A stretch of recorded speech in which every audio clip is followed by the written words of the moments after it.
Bueno, Roberto Bonifaz Alfonso, geógrafo que está inmerso en el problema de los lagos de Montebello, pues el rescate de los lagos de Montebello pues ha tenido participación ahí.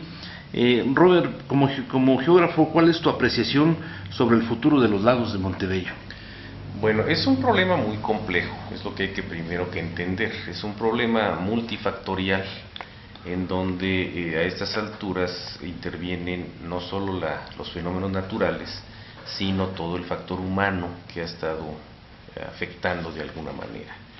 Entonces, yo creo que hay que considerar en principio dos cosas. Una, que los lagos nacieron y son consecuencia de todo un sistema de aguas subterráneas y que por otro lado, entonces en ese sentido son áreas cerradas que tienden al final de cuentas a desaparecer, pero que en este caso en particular está siendo afectado por un fenómeno eminentemente o probable, lo más probable que sea de carácter antrópico, de carácter humano, que está acelerando este deterioro.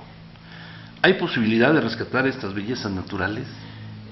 Soy optimista y yo considero que sí, si logramos entender cuál es el factor y si se trata de estudiar esto como un sistema, es decir, un sistema en el sentido de que es una cuestión dinámica, que tiene entradas, que tiene salidas, que tiene mecanismos de transformación de energía, de agua, de aire, de suelo, de todos estos elementos, si logramos entender cuál es el problema que al final de cuentas lo detonó, soy optimista en pensar en que sí. Además, el sistema afortunadamente no es completamente cerrado como un lago tradicional. ¿Por qué? Porque tenemos los lagos que están afectados son los primeros, ¿no? Todo es un conjunto de lagos al principio, digamos, de todo el esquema.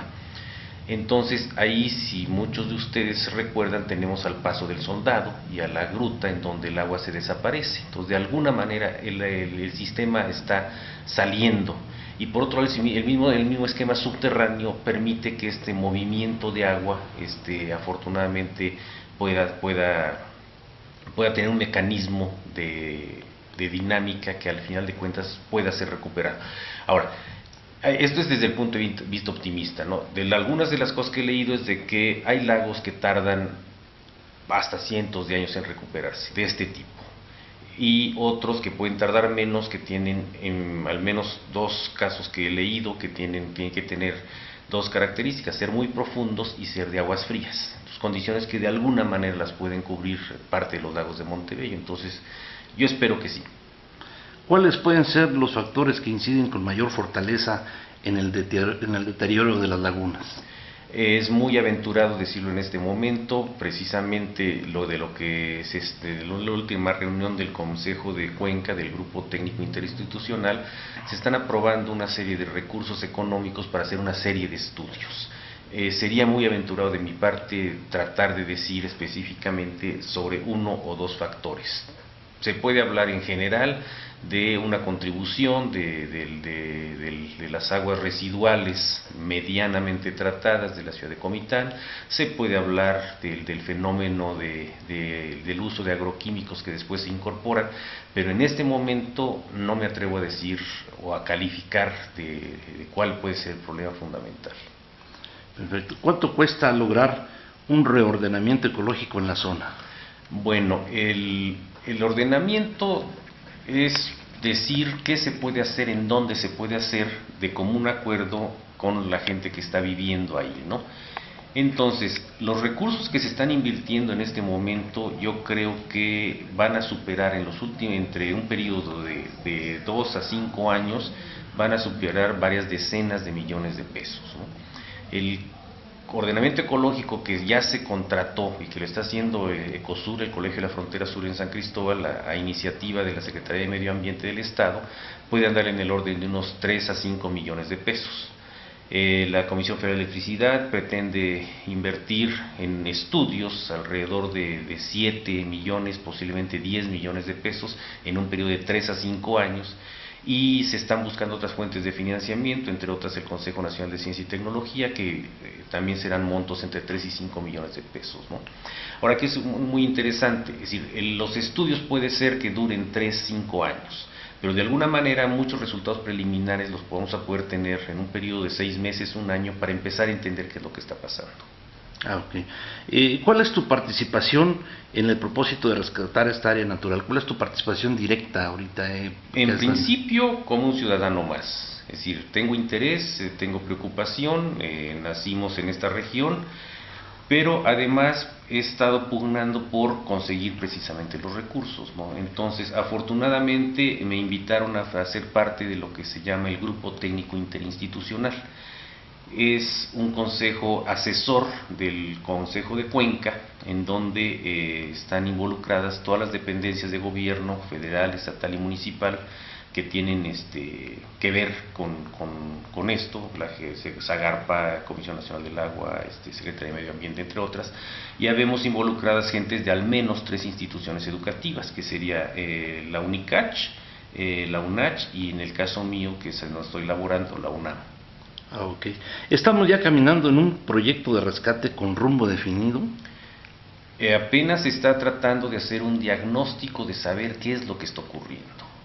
Mientras no tengamos datos crudos, datos duros, que nos permitan cuantificar y decir el porcentaje de deterioro viene por causa y es tanto, entonces no podemos saber. Creo que a diferencia de hace 2 años, hace 8 años, 10 que empezó el problema, sí por lo menos se tiene claro que hay que hacer ciertos estudios, se tienen los recursos para hacerlos y esperemos ver luz próximamente. ¿Qué más se necesita? ¿Qué es lo que pudiera ser un detonante más para poder avanzar, dar unos pasos más Yo adelante? creo que generar mucha conciencia para que en el momento de que si por alguna razón esto o se detiene o no brinda los resultados esperados, que la ciudadanía esté muy consciente, pero consciente con información. La conciencia la vamos a tener, o va a ser buena presión en la medida que sepamos qué está pasando y que podemos actuar de una manera consecuente, ¿no? Ayer nos comentabas que los lagos pudieran tener también un periodo de vida, cierto periodo de vida, tienden a morir. Toda cuenca cerrada, todo lago, que es un sistema cerrado, por eso empecé diciéndome de esta manera, tiende a morir, tiende a sedimentarse, tiende a cambiar su dinámica. Pero esto estamos hablando generalmente de cientos de años, si no miles o incluso millones. Entonces, lo más grave en este caso es de que en menos de una generación estamos deteriorando un ecosistema completo. Eso es lo grave, ¿no?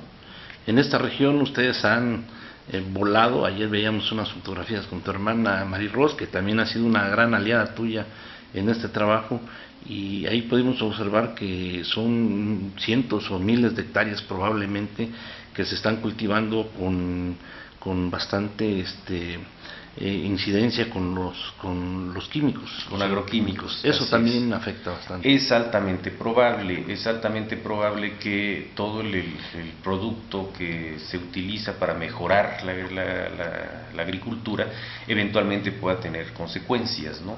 Es decir, el campesino o la gente normalmente cuando se le pregunta cuál es el problema de los agroquímicos, te dicen, pues bueno, yo recojo la botella de donde compré y la incinero o se la regreso al producto al que me la vendió, pero nunca tiene conciencia clara de que hay parte que entra al sistema suelo y que eventualmente puede llegar al cauce del Río Grande, en este caso en particular, y eventualmente a los lagos. Entonces aquí también, de nuevo, es una cuestión de conciencia, de tratar de migrar hacia la agricultura orgánica y de que, de nuevo, como ciudadanía, presionar para que la gente, por ejemplo, de Zagarpa en sus paquetes tecnológicos, pues no incluya tanto químico y se trate de ir más hacia la agricultura orgánica, ¿no? ¿Algo más que quisieras agregar en este tema de los lagos de Montebello que pudiera servir para hacer conciencia a la sociedad o algún? Pues que se acerquen, que se informen y que gracias a personas como en tu caso, que ayuden a difundir a no creer solamente en mitos. Hay muchos mitos en todo sentido, en muchos casos. Entonces, a que se informen lo más concienzudamente del problema y que se responda en consecuencia, ¿no?